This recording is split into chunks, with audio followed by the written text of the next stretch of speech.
ایک چوتھا سوال جو ہم نے اٹھایا تھا وہ یہ کہ درس قرآن کی تیاری کیسے کی جائے۔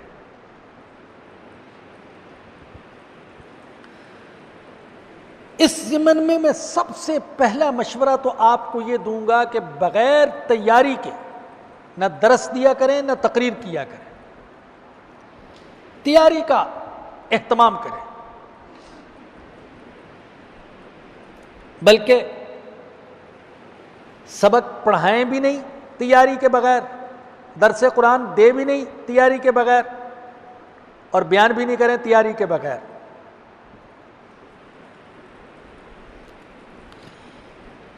بعض ایسے اساتذہ اور مشائخ جن کی ساری زندگی درس و تدریس میں گزر گئی لیکن پھر بھی وہ تیاری کے بغیر درس نہیں دیتے تھے۔ سرگودا کے ایک قصبہ چوکیرا غالباً، وہاں پر ایک بزرگ تھے، بزرگ عالم مولانا قطب الدین صاحب رحمۃ اللہ علیہ، مولانا سرفراز خان صاحب کے رحمۃ اللہ علیہ کے ساتھی تھے، ہم درس۔ میں نے ان کی زیارت کی اور اسی مدرسے میں زیارت کی جہاں وہ پڑھاتے تھے۔ غالباً اس وقت ان کی عمر 100 سال یا 105 سال تھی۔ تو میں جب حاضر ہوا تو وہ ہدایہ کا مطالعہ کر رہے تھے۔ تو میں نے کہا حضرت آپ کو مطالعے کی کیا ضرورت ہے؟ تو فرمایا میں تو کبھی مطالعے کے بغیر نہیں پڑھاتا۔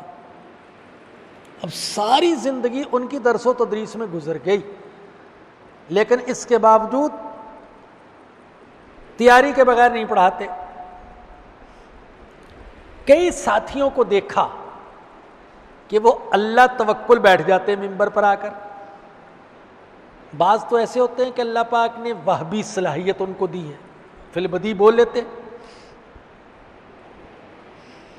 اگرچہ فی البدی کے سلسلے میں وہ میں سنایا کرتا ہوں انگریزوں کے خطیب چرچل کی بات، کہ چرچل نے ایک موقع پر کہا تھا مجھے فی البدی تقریر کرنے کے لیے 1 ہفتہ تیاری کرنی پڑتی ہے۔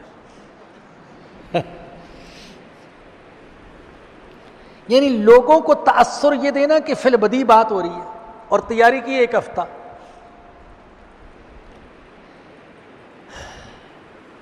تو بعض تو وہبی صلاحیتوں کے مالک ہوتے ہیں لیکن اکثریت ایسی نہیں ہوتی۔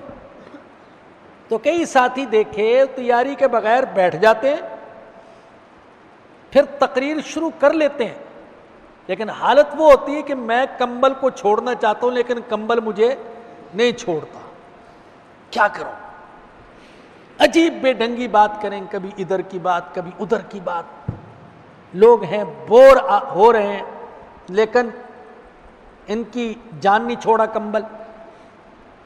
تو بھئی تیاری ضرور کریں، بالخصوص درس قرآن کی۔ اگر اللہ پاک نے آپ کو مضبوط حافظہ عطا فرمایا ہے تو صرف مطالعہ کافی ہے، لیکن اگر حافظہ کمزور ہے جیسے کہ آج کے دور کا یہ عمومی اور متعدی مرض ہے، تو صرف زبانی حافظے پر اکتفا نہ کریں، باقاعدہ نوٹس لکھیں، مطالعے کے نکات لکھیں، پھر یا تو ان نکات کو یاد کریں اور یا پھر سامنے رکھ لیں۔ کوئی شرم کی بات نہیں، بعض لوگ بڑے شرماتے ہیں، لوگ کیا کہیں گے، یہ دیکھ کر بات کر رہا ہے۔ حالانکہ آج کل جو ہے جو انٹرنیشنل مزاج ہے وہ یہ کہ علمی مجموعوں میں علمی مقالات، چاہے وہ دین کے بارے میں ہوں یا دنیا کے بارے میں، زبانی نہیں پڑھے جاتے بلکہ تحریری شکل میں پیش کیے جاتے ہیں۔ یا سامنے ان کے نوٹس رکھ کر ان کی روشنی میں بات کی جاتی ہے۔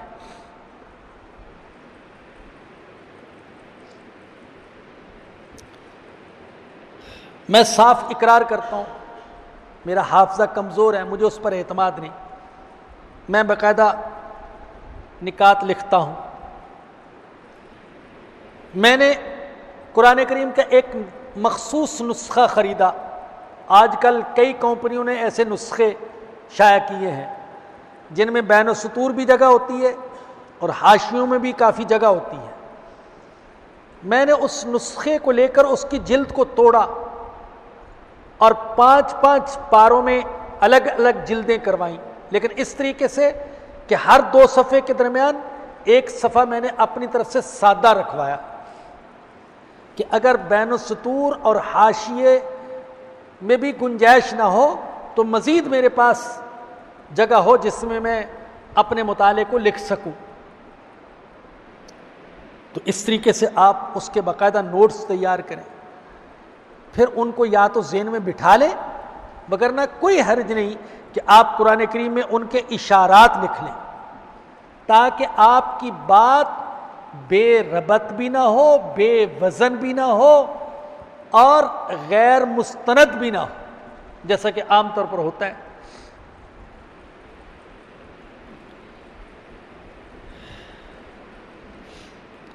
اگر اللہ پاک نے آپ کو وقت بھی دیا ہے اور صلاحیت بھی ہے تو پھر کسی ایک تفسیر پر اکتفا نہ کریں، متعدد تفسیروں کا مطالعہ کرنے کی کوشش کریں، اور مطالعے کا مقصد افادہ سے زیادہ استفادہ ہونا چاہیے۔ اس بات پر بہت زور دیتا ہوں کہ مطالعہ تفاسیر کا مقصد افادہ سے زیادہ استفادہ ہونا چاہیے۔ ہم میں سے اکثر مطالعہ کرتے ہیں افادہ کی نیت سے کہ دوسروں کو بات پہنچا سکوں، لیکن سب سے پہلے تو خود مستفید ہوں، اپنے اندر قرآن کو اتاریں اور دیکھیے جو بیان، جو درس اپنے اندر اتر جاتا ہے اس کے بیان کرنے کی جو کیفیات ہوتی ہیں وہ بالکل منفرد ہوتی ہیں۔ مجھے یاد آ رہا ہے ایک جگہ پڑھا تھا، حضرت مولانا محمد رفیع عثمانی صاحب زیدہ مجدہم کے حوالے سے، وہ کہتے ہیں میں پہلی بار جب جمعہ پڑھانے کے لیے جانے لگا بڑی مشکل پیش آتی تھی، تو میں نے اپنے بہنوئی رحمۃ اللہ علیہ وہ انتقال فرما چکے ان سے مشورہ کیا کہ مؤثر تقریر کے لیے آپ کے تجربات کیا ہیں؟ تو انہوں نے فرمایا کہ جو کچھ بیان کرنا ہے اس کو پہلے اپنے دل دماغ میں اتاریے۔ اب جیسے آپ نے تواضع کے موضوع پر بات کرنی ہے تو پہلے اپنے اندر تواضع کی اہمیت کو، تواضع کی عظمت کو پیدا کیجیے۔ یہ نہیں کہ اس آیت سے، اس حدیث سے، اس واقعے سے تواضع ثابت ہو رہی ہے، بس یہ لوگوں کے سامنے بیان کروں گا بڑے متاثر ہوں گے، یہ نہیں، پہلے خود متاثر ہو، اپنے اندر اتارے اس چیز کو کہ تواضع کی ایک حقیقت ہے اور تواضع کی اللہ کی نظر میں بڑی اہمیت ہے، اور میرے اندر تکبر ہے، اللہ اس تکبر کو نکال دے اور میرے اندر تواضع پیدا ہو جائے، اس طرح کی کیفیت دل میں پیدا کرے، پھر بیان کرے تو مؤثر ہو۔ تو بھائی مطالعہ تفاسیر کا مقصد افادہ سے زیادہ استفادہ ہو۔ اگر کسی کی استعداد بہت کمزور ہے تو اس کے لیے ایسی تفسیریں اور ایسے دروس مل جائیں گے جو بالکل تیار حالت میں ہیں، محنت کرنے کی ضرورت ہی نہیں ہے۔ مثال کے طور پر حضرت مولانا محمد سرفراز خان صاحب صفدر رحمۃ اللہ علیہ، وہ جو درس دیتے رہے، وہ ذخیرۃ الجنان فی تفسیر القرآن کے عنوان سے چھپ رہے ہیں، کئی جلدیں آ چکی، چند جلدیں اور آئیں گی۔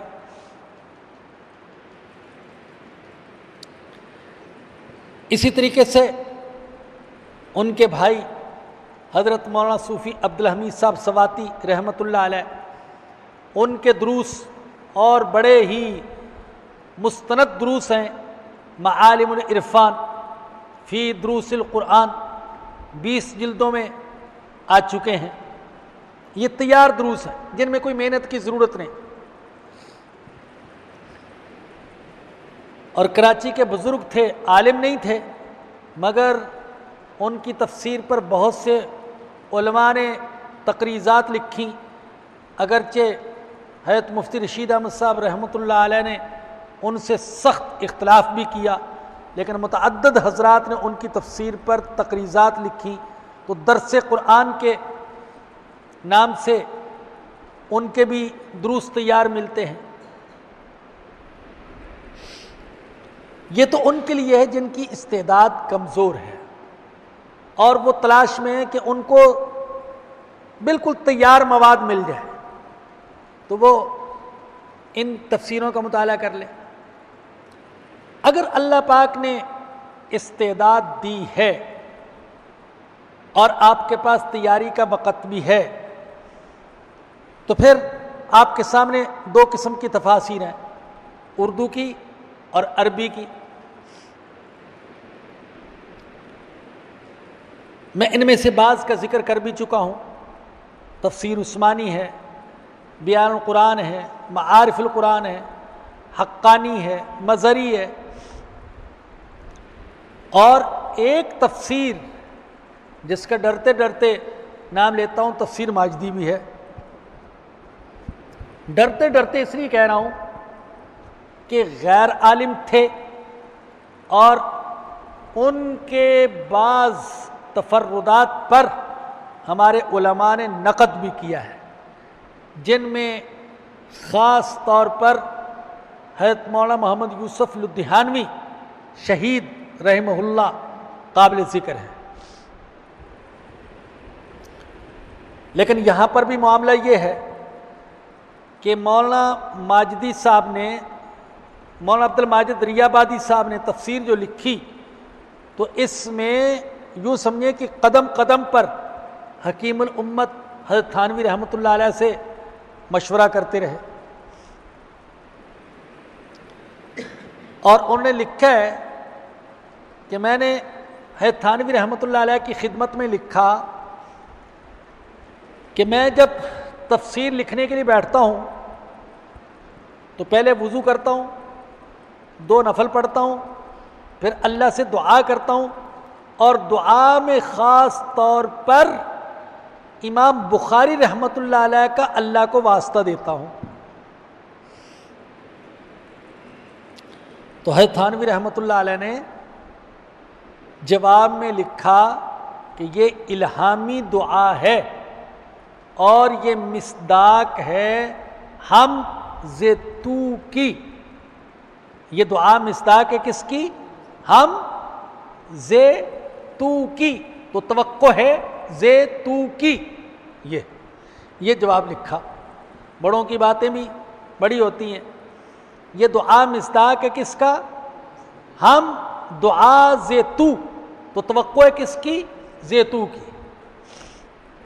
اصل میں ایک شعر ہے فارسی کا، تو حضرت تھانوی رحمۃ اللہ علیہ کا اشارہ اس شعر کی طرف تھا۔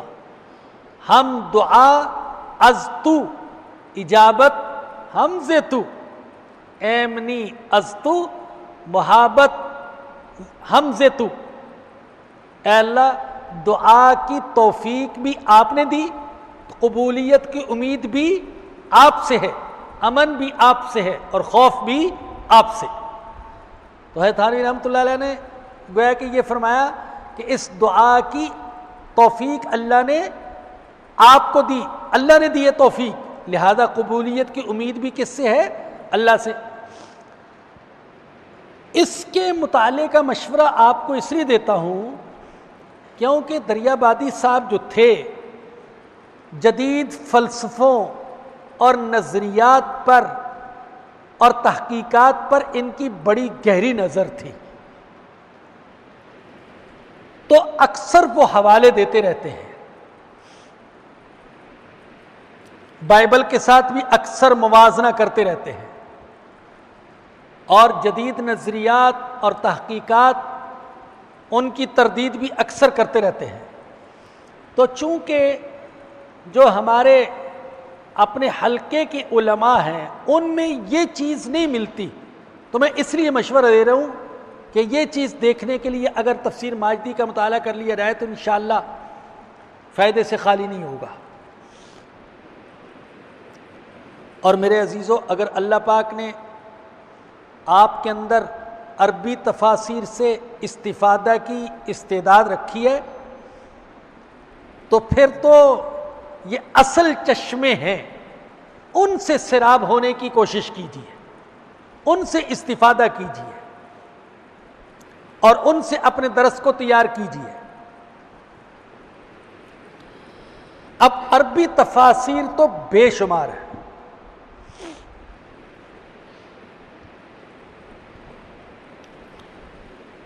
اور آج کل ایک تو ہمارے اوقات میں برکت نہیں ہے، دوسرے صلاحیتیں کمزور ہیں، تو اس بنا پر محدث الاثر حضرت مولانا بن نوری رحمۃ اللہ علیہ نے فرمایا کہ اگر ان 4 تفاسیر کا مطالعہ کر لیا جائے تو امید ہے کہ بقیہ تفاسیر سے یہ مستغنی کر دیں گی۔ ابن کثیر، تفسیر کبیر، روح المعانی، ابو سعود، اور حضرت مولانا تقی عثمانی صاحب زیدہ مجدہم نے ان 4 کے ساتھ 5ویں تفسیر قرطبی لکھی ہے۔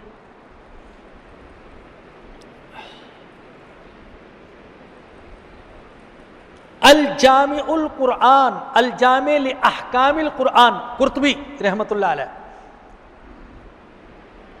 کی تفسیر۔ امام قرطبی کے زمانے تک تفاسیر میں جتنا علمی مواد آ چکا تھا، انہوں نے کوشش کی کہ اس سارے مواد کو اپنی تفسیر میں جمع کر دیں۔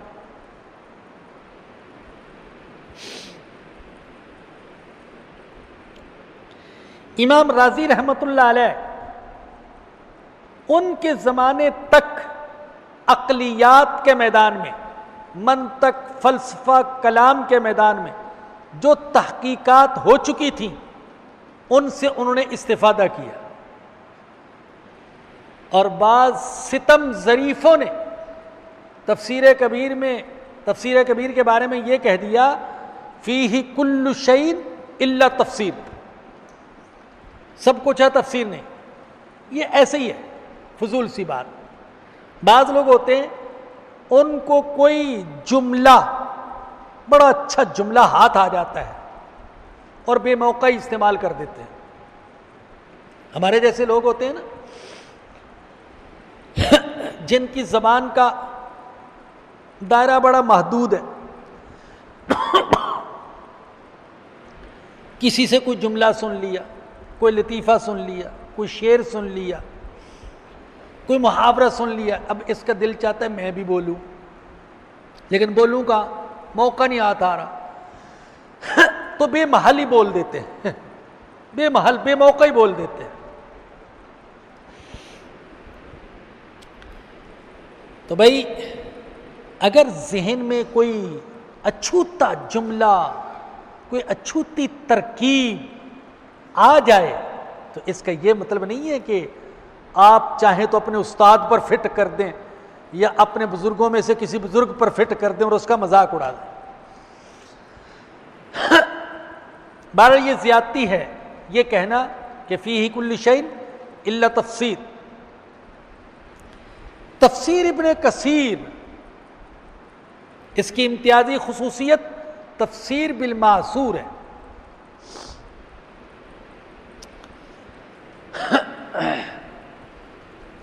اور تفسیر روح المعانی، اللہ پاک نے، یہ قریب کے زمانے کے مفسر ہیں، اور اللہ پاک نے اس تفسیر کو ایسی مقبولیت عطا فرمائی کہ دنیا اسلام کے ہر طبقے نے اس کو ہاتھوں ہاتھ لیا۔ جو عقلی رجحان رکھتے تھے انہوں نے بھی اس کو پسند کیا، جو صوفیانہ مزاج رکھتے تھے انہوں نے بھی پسند کیا، جو فقہی ذوق رکھتے تھے انہوں نے بھی پسند کیا، جو ادبی نحوی صرفی ذوق رکھتے تھے انہوں نے بھی تفسیر روح المعانی کی طرف رجوع کیا۔ اور پانچویں تفسیر جو ہے تفسیر ابو سعود، یہ نظم قرآن اور آیات کے درمیان ربط اور بلاغت کے قیمتی نکات بیان کرنے میں بڑی اہمیت رکھتی ہے۔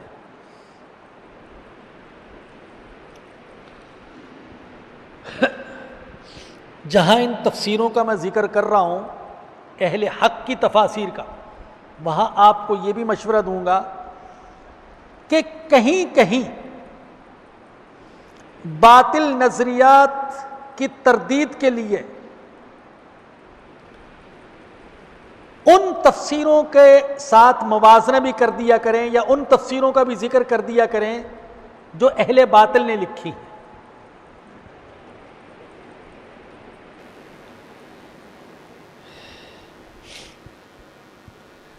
مثال کے طور پر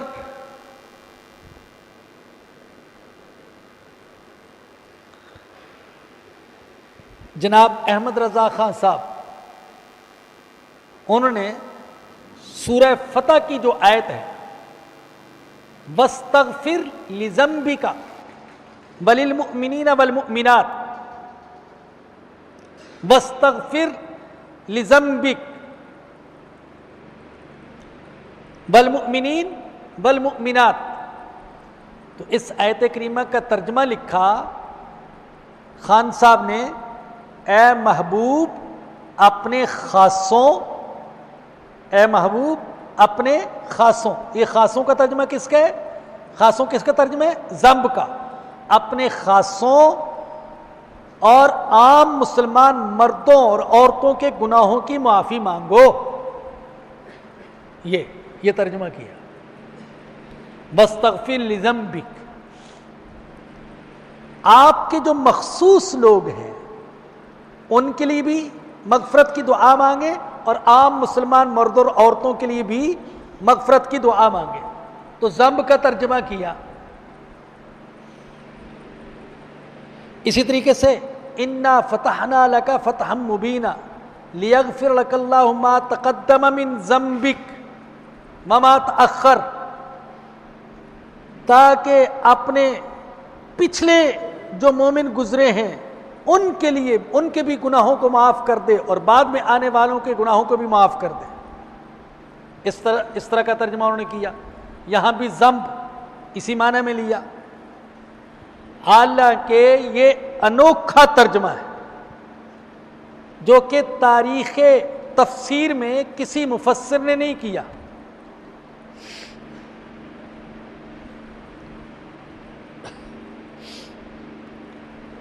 ذنب کو اپنے مخصوص لوگوں کے لیے، مخصوص لوگوں کے معنی میں لیا گیا، اور بظاہر وہ گویا کہ یہ ترجمہ کرنے پر مجبور ہو رہے ہیں عشق و محبت کے ہاتھوں۔ ان کا عشق، ان کی محبت ان کو اجازت نہیں دیتی کہ وہ ذنب کا معنی کریں گناہ، کہتے ہیں اس سے گستاخی رسول ہو جائے گی۔ وَاسْتَغْفِرْ لِذَنْبِكَ، اے حبیب آپ اپنے گناہوں کی معافی مانگیں، تو حبیب صلی اللہ علیہ وسلم کے گناہ تو ہے نہیں، تو معافی کس چیز کی؟ حالانکہ آپ جانتے ہیں بالکل آسان سی تعویل ہے جو کہ ہمیشہ مفسرین کرتے آئے، وہ یہ کہ حسنات الابرار سیئات المقربین۔ اللہ نے آپ کو حکم دیا اپنے گناہوں کی معافی مانگیں، یعنی وہ گناہ جو گناہ نہیں مگر آپ سمجھتے ہیں کہ گناہ ہے، ایسا ہے جو مقرب ہوتے ہیں وہ بعض اوقات ایسی چیز کو گناہ سمجھتے ہیں جو حقیقت میں گناہ نہیں ہوتی، ڈرتے ہیں۔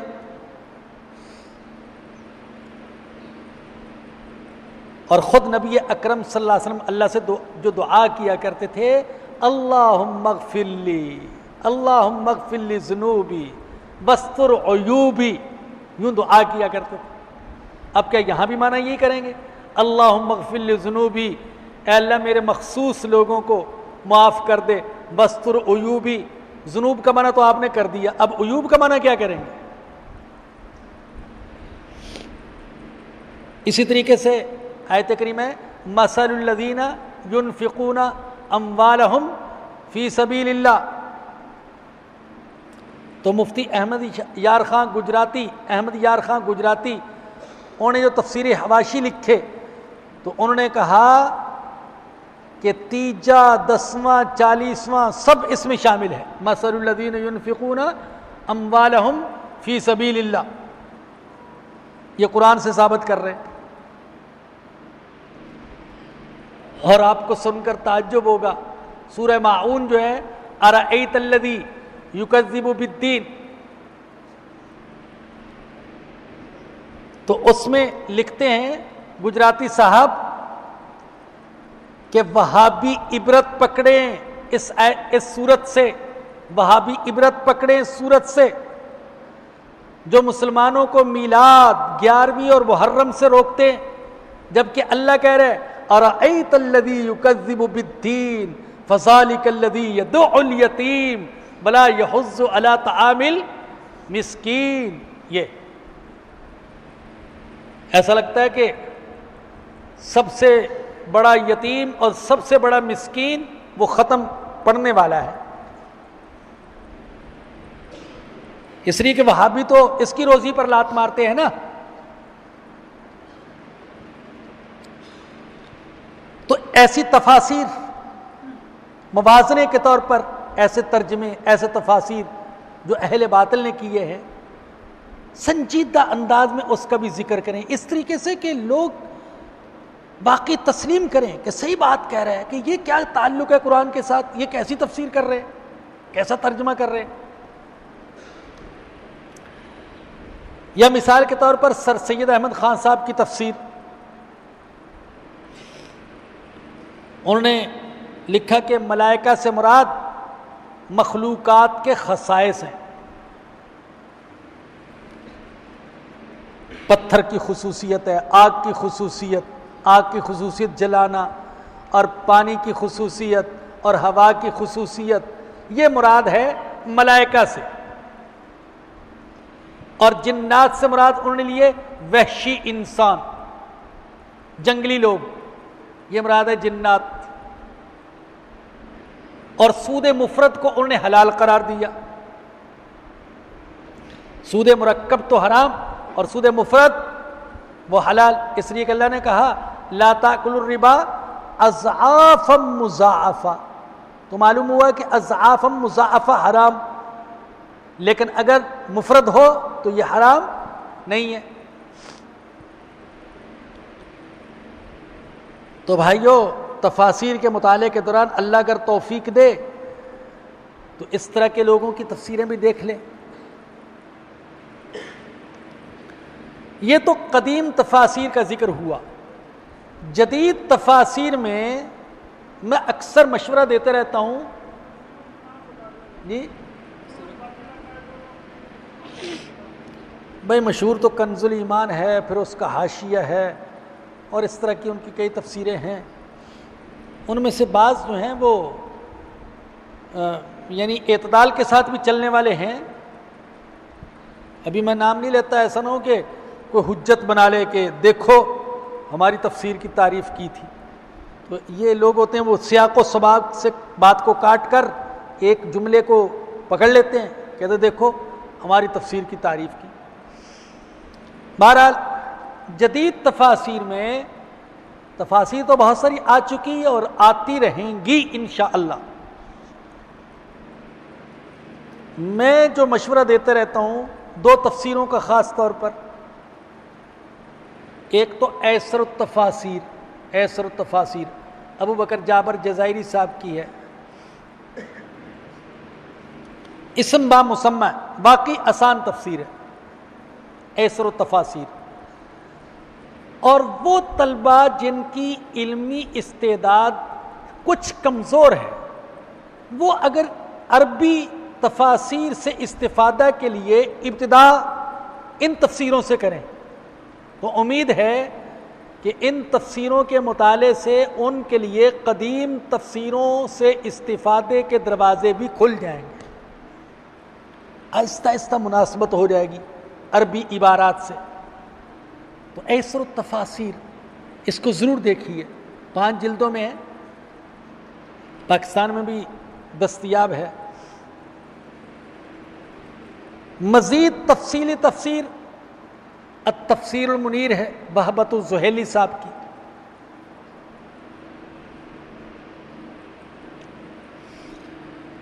اسی طریقے سے جمال الدین قاسمی صاحب کی تفسیر ہے تفسیر القاسمی، اچھی تفسیر ہے۔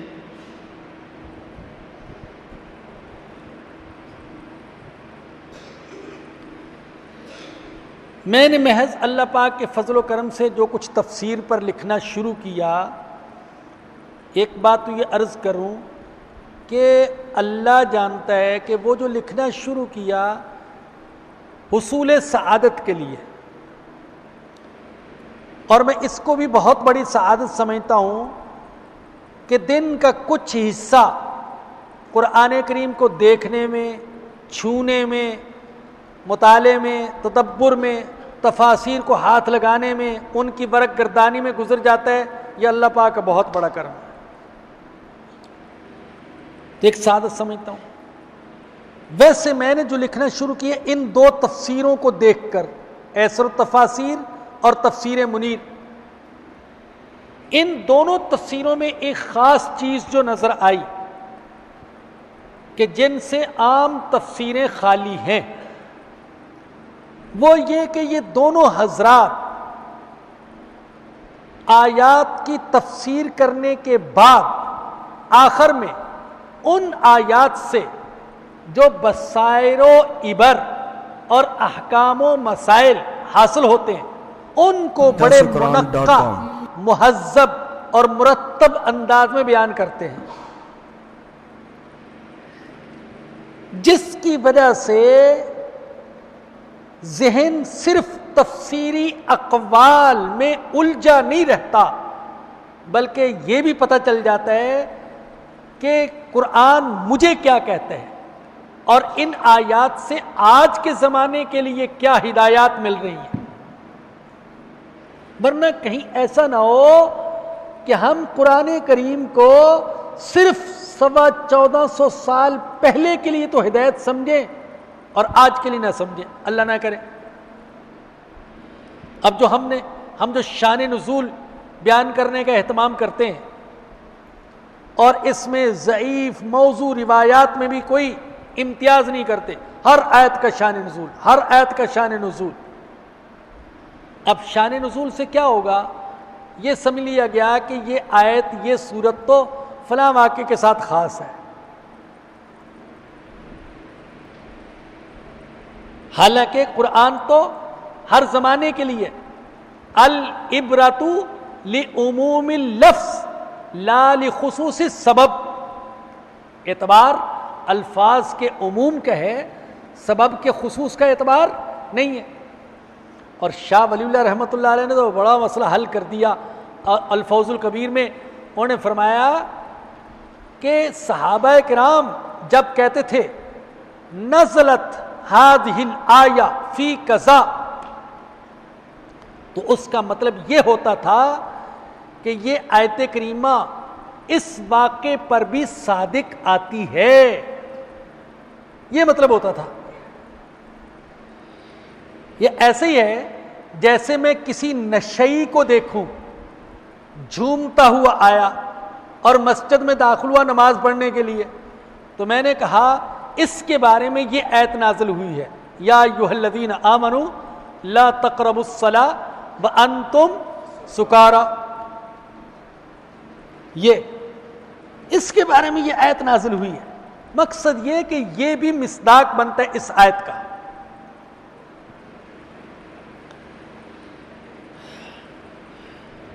تو الحمدللہ میرے ذہن میں یہ ایک داعیہ پیدا ہوا کہ یہ جو ان حضرات نے خاص کام کیا ہے۔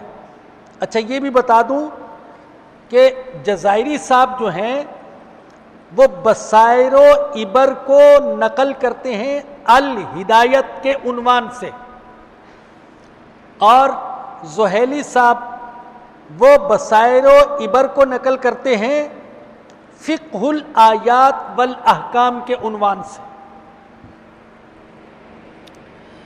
تو اللہ پاک نے میرے دل میں ڈالا کہ یہ جو عربی میں کام ہوا ہے اسی طرح کا کام اردو میں ہو جائے۔ تو بس اس جذبے سے میں نے تسہیل البیان کے نام سے لکھنا شروع کیا۔ 3 جلدیں چھپ چکی ہیں، 10.25 پارے آگے۔